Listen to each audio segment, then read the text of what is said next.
Hi everyone. Thanks, Alex. I don't think I'm that scary though, am I? No, Gaz is scared though. Afternoon, Alan. How are you? But thanks, Gal. We're all scared of something, Alex. Here we are. That's right. Yes.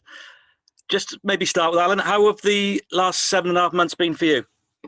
I think everyone's obviously got their own different experiences of lockdown. Obviously, it's affected the wider world and everyone differently. But in a way, the forced time with the family, we've been very fortunate to have that. And essentially the body heal from the professional side of things as well. But I think the novelty for us and my family wore off pretty quick about the lockdown. But obviously it's all for very important reasons, and we're on the brink of going into another 2 weeks, but hopefully that'll be the final one. But like I say, on some hands it's been an opportunity, but obviously difficult. Again, I can't reiterate, it's been difficult for a lot more people in a lot more severe situations. How different has this international camp been to the ones you've been over your 14-year career so far? Well, I think obviously we're not looking too far into the next game, but I think if I'm right that this is the longest it's going to be the longest Six Nations, upon our next game. Obviously there was a summer tour that was obviously cancelled, and it's been a while, but I think one of the things of the situation we all find ourselves in, it's the same for everyone.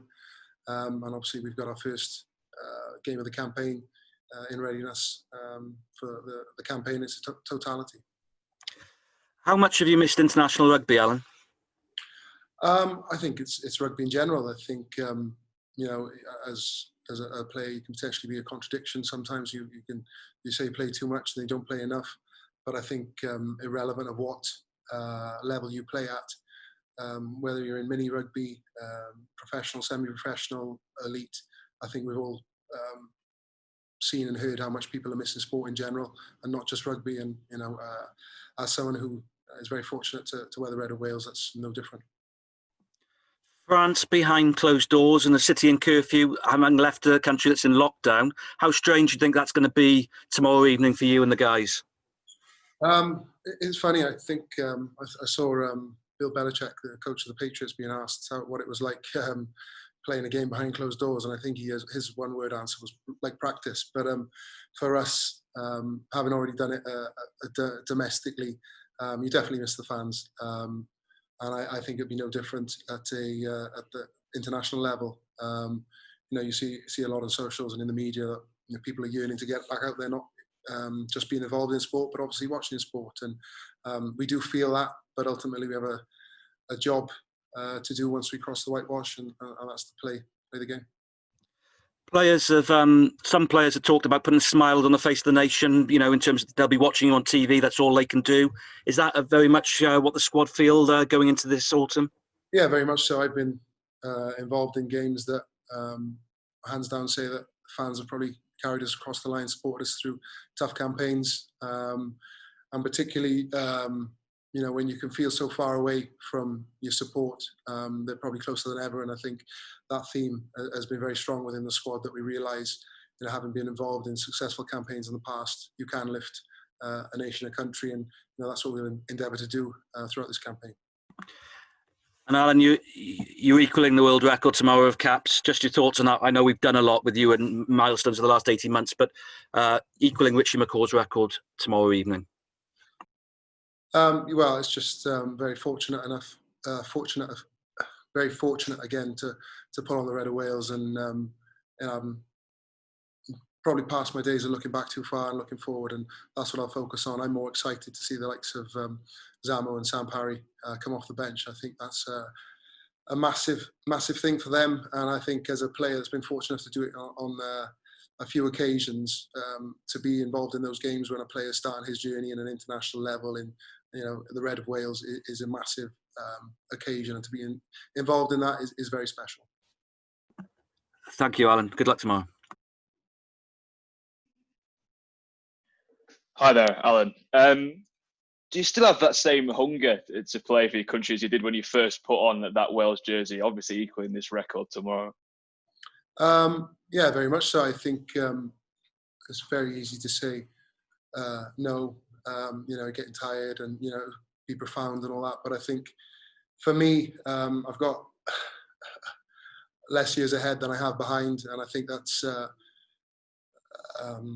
why I savor it, why I've still got the hunger.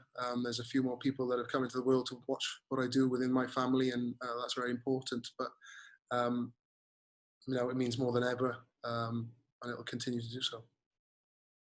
You spoke about the new names in the squad. How important is it for Wales to integrate new blood into what is an experienced squad? I think it's always important. I think there's always succession, whether it's planned or unplanned. Injuries always happen. Opportunities will always be there. I think Wayne has been pretty candid in the statement that he's preparing a squad for the next World Cup, and obviously you look, we've probably lost out in 6-7 months within that already, and this is obviously part of the plan now moving forward to get people opportunity, and I'm sure you'll potentially see a few more faces, whether they're forced or unforced throughout the campaign. That's great. I mean, Wayne had a lot of big praise for you this week. What's it been like playing under him, and how confident are you going into this autumn series? It's been a bit bitty at the minute, if you get what I'm saying, because of the losing out on obviously the summer tour, the Six Nations still with that game to cap off, and obviously coming into the campaign. I think for myself, both domestically and internationally, I've got a new coach, and the challenges both those men have given me are exciting. But obviously, up here at the minute, we feel there's still work to do. We've only played. I've only been involved in 4 games, and there's still plenty more gears to go up. Just a final one from me. The Barbarians game has been cancelled over COVID-19 rules. As a captain, what do you make to that, and how would you feel if that was a group from your Wales side? Well, precisely that. I'll focus on my Wales group. I've got no really comment to pass on that. Thanks, Alan. Alan, was one of the positives of that lockdown period, if there could be one, that you could rest the bones a bit and renew and refresh? Do you feel reinvigorated for having that break that you might not have got normally? I think it's two-pronged. I think, yes, on one hand, but also I think a lot of guys, got what they needed, because obviously there was lack of facilities and stuff. There's an opportunity to train, work on potential niggles, focus on work on areas. Obviously it was difficult on a skill side of thing with it being within a team sport, but there was some positives. But the overriding one is you still wanted to be out there playing. But I think it is, like I say, two-pronged, but ultimately the negatives potentially do outweigh the pros with regarding that. Thankfully, we're back to a bit of normality, and we're fortunate that we've been permitted to carry on. So you probably won't know the benefit of that lockdown until further into the season, if I'm honest. Aside from the obvious stuff of being able to see friends and family and things like that, what was the thing you missed most about in the lockdown period? Was it that sort of week-to-week action that you enjoy so much? I think routine can be a dangerous thing. It can be monotonous, potentially boring at times. But I think I know I definitely missed the routine of the Saturday and the build-up. And I think, as I alluded to earlier, people talking about hunger and stuff, and the longer you go on, I think I don't want to speak for other players, but I know, speaking to other players, that a lot of guys missed the game, and you realise how much you actually do miss it when it's taken away. Particularly if you aren't injured or not selected, etc. It's just simply the fact that you couldn't participate. And again, I know that's echoed at all levels, across many countries. Thank you. Alan, just one question from me. And you've spoken a lot about the younger players, but how much are they pushing the senior guys like yourself and Dan Biggar and Lee Halfpenny? And Wayne said yesterday you seem to be really enjoying training with Shane Lewis-Hughes. Maybe just a word on him, and is he sort of a kindred spirit to you? I don't know about kindred spirit, but no, I think it's someone who's come in with particularly on Shane, someone's come in with a lot of energy, and it's good to see. I'm never one to not want players to show what it means to be involved in the squad before you get the nod to be in the team, and I think he's done that obviously, and he's got an opportunity being in the squad now. But I think with regards to those younger players, I think it starts at regional level for all its faults. I think we're seeing a lot of products of academy and regional system. And again, as I alluded to earlier, I think Wayne's going to continue on giving those opportunities to create a bigger pool to select from going forward. Thanks, good luck. Hi Alan, it's David here from AFP. A question on the majority of this French team have played more than half a dozen games either in the top 14 or in Europe, when your team have maybe played 2 Pro 14 games, a few played in the Challenge Cup quarters. What impact do you think that will have tomorrow? It'll be an interesting one because obviously, I think you look at the English Premiership as well, the number of games they've played in such a short space of time. On one hand, obviously, they'll have played a lot of rugby, so they're effectively halfway into a season, which obviously prepares the individual, and when they come together as a team, they're going to be prepared, but also they might have a bit more mileage in the legs earlier in the season than they potentially would have liked.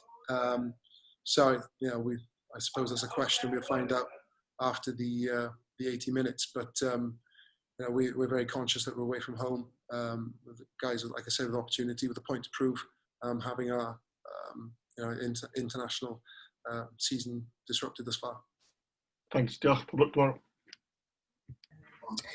Just the one question from me. Obviously, Wales is going into lockdown at 6 this evening. What if anything would you like to say to Wales ahead of that? We're again very privileged and fortunate to represent our country and the people. I will do everything I can, as I've alluded to put the smiles back on faces. And we'll do that throughout the campaign. Normality will return sooner rather than later, hopefully. But we'll be out there, and hopefully we can do the anthem justice, just the 24 of us. Thank you.